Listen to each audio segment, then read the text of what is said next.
Greetings. I'm Jed Shlackman. I work as a holistic counselor as well as a hypnotherapist and energy healer. For this video, I'm speaking about sort of complex topic.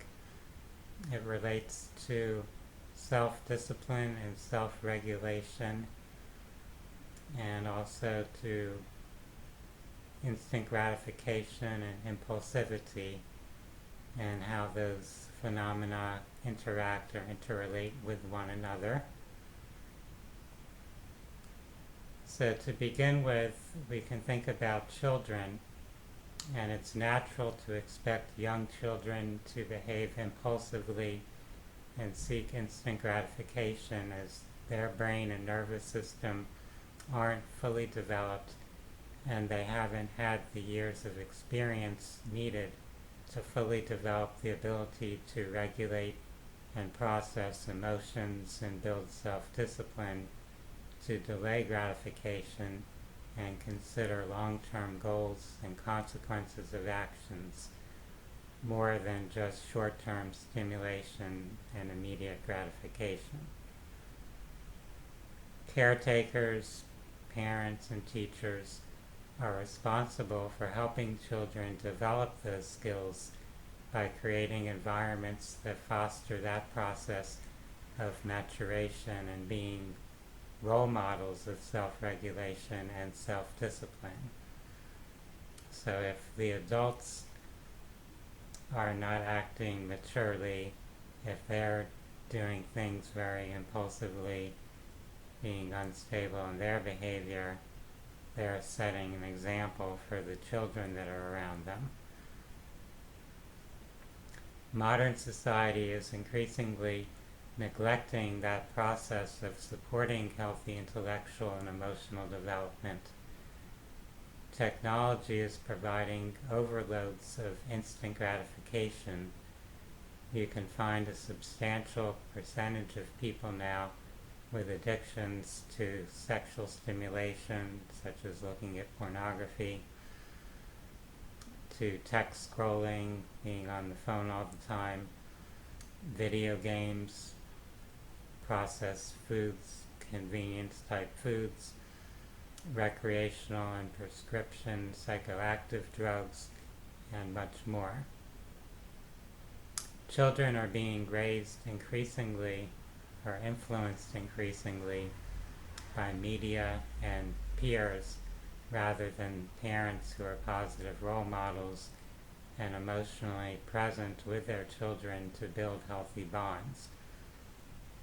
Children who are emotionally stressed or who exhibit impulsive behavior are often taught that their biology is defective or divergent, and that they need a doctor to prescribe a drug to enable control of their mental focus or their emotions.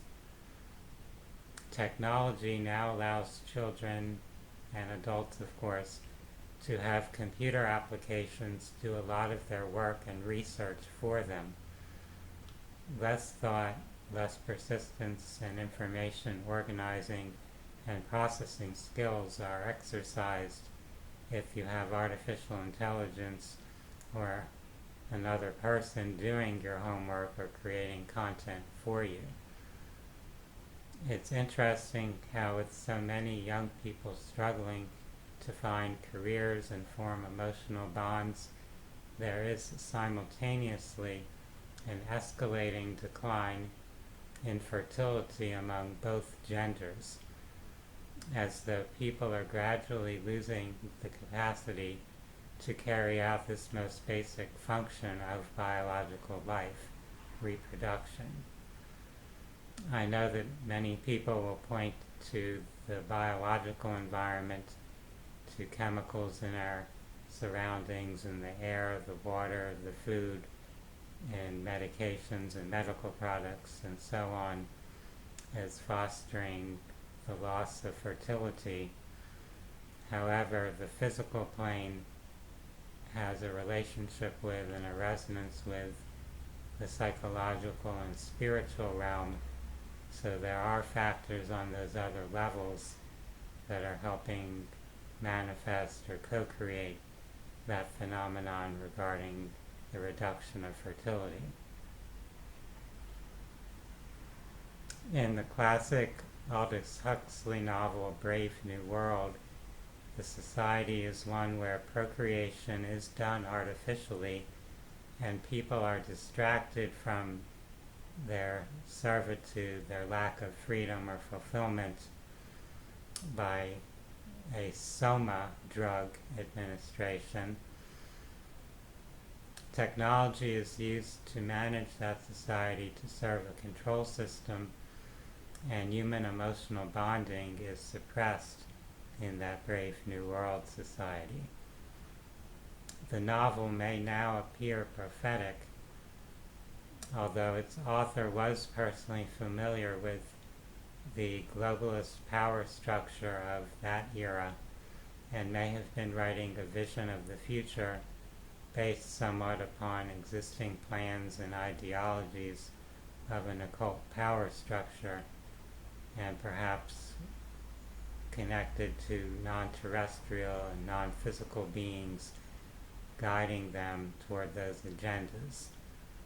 We can only speculate about that, but we can look at this reality of how our ability to self-regulate and apply self-discipline is being continually undermined by the world or society around us.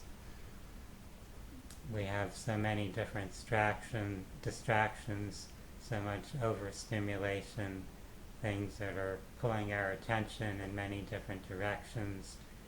We're being expected to comply and conform with these different external phenomena, and it's becoming more challenging to maintain our own focus, our own intentions and attention to what we want to create or manifest in our lives. So we have this challenge of keeping focused with our self-discipline, developing our ability to regulate our own emotions, to be conscious of our own thoughts and actions, to develop mindfulness where we're not so impulsive. We don't just act or react upon every thought that we're thinking or every emotion that we're feeling. We can do more to learn to be present with our emotions, with our thoughts, so that we can actually process them and maintain more of a centeredness within our own being, so we can discipline how we're functioning in our life, so we don't get pulled into those addictive type patterns where we're doing things that fill our time or shift our energy in some way that aren't really serving our well-being. Whether you're a child or an adult, this is a challenge. It's understandable for children to be very vulnerable, to be very easily influenced and pushed to act impulsively. But as we get older, as we become mature, as we face the responsibilities of adulthood, it's really vital for us to develop those skills to regulate ourselves and to have that self-discipline, to keep our energy and attention focused on things that serve our physical, emotional, mental, and spiritual health. There are many things in the external environment in our society that are actually detrimental to our physical, emotional, mental, and spiritual health. And if we're not mindful, we'll easily get pulled into those patterns, drawn into those external influences. It could be your family and their negative attitudes or actions. It could be a group of peers who are consuming harmful drugs. It could be that you're getting caught up in what's presented in the media, in the news, that provokes anger or fear, and you get pulled into those emotions and you react impulsively without thinking things through or without really investigating things in depth to have a more complete, a more full understanding of a topic. It could be in regards to your health, where you go to a doctor who gives you some diagnosis and prognosis and says the only way to treat your condition is to take a certain medication. And of course, that's what their practice or treatment model is based upon. And there are companies selling those medications or products whose profits depend on people being told this and acting upon this.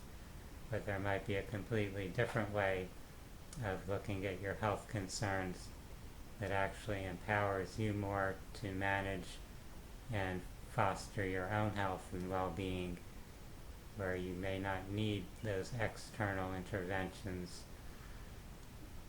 So this is something that we all can think about and consider more, to have that self-discipline and self-regulation where we can kind of maintain our own power. We can strengthen our own energy. We can focus on our own higher purpose and have more positive beliefs about ourselves and what we can create, what we can accomplish, and not be so easily manipulated or so overly dependent upon influences around us that are not focused on our well-being. So if we think about the topic of fertility, that actually has a lot to do with our creative energy, our life force, and how we're radiating and asserting or expressing that in our life.